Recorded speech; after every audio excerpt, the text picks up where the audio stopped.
Hello, everyone. Have you ever wondered what it was like to be a college athlete?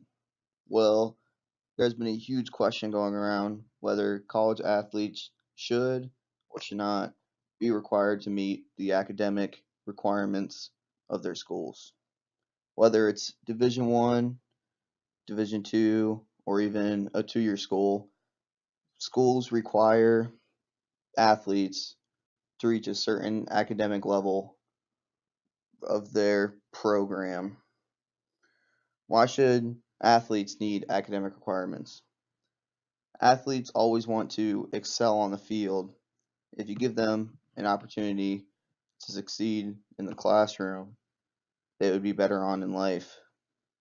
Now, if you give athletes an academic requirement, it makes them push themselves to be better in the classroom as much as they push themselves on the field or in their sport, whether it's practice, games, or even training.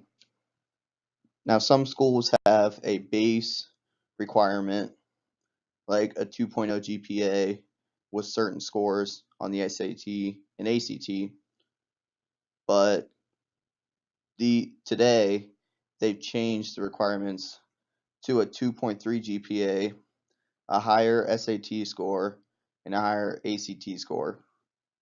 The board of education decided to change it to make them push themselves, and if they ever suffered of catching up to the academic requirements, they always have opportunities to see tutors or even counselors to help them reach the GPA they need. Now, people who are upcoming into college can receive what's called a red shirt. If they are being redshirted, there are many different opinions about it, whether they don't have the grades at the beginning of college and the coaches see a lot of potential in them, but because they can't make grades, they won't be able to play. And if they're redshirted, they sit for the whole year, but they can continue to have 4 years of college athletics to play. Now, I have a chart on how student athletes who fall under the required GPA to seek help. There are many different routes you can take, from athletic instructional support, athletic counseling, which leads to educational planning, life skills development, tutoring, but also not that the counselor should push them, but also the head coaches should push them from going to study halls, make sure all this homework's done before they go to practice or even participate in training.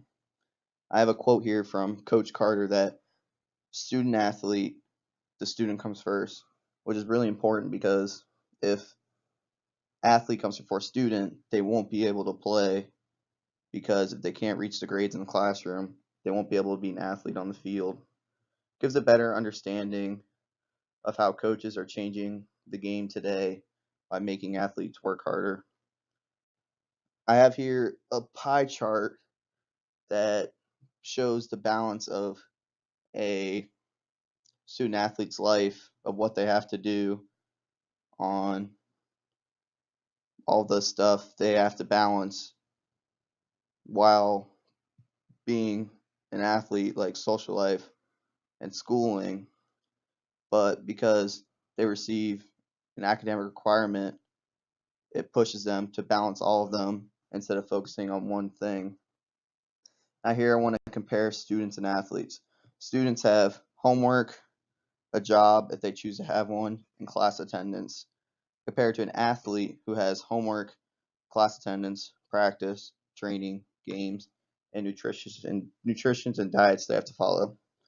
I hope that today's speech could really give you an understanding of how hard a student athlete works. Hello, everyone.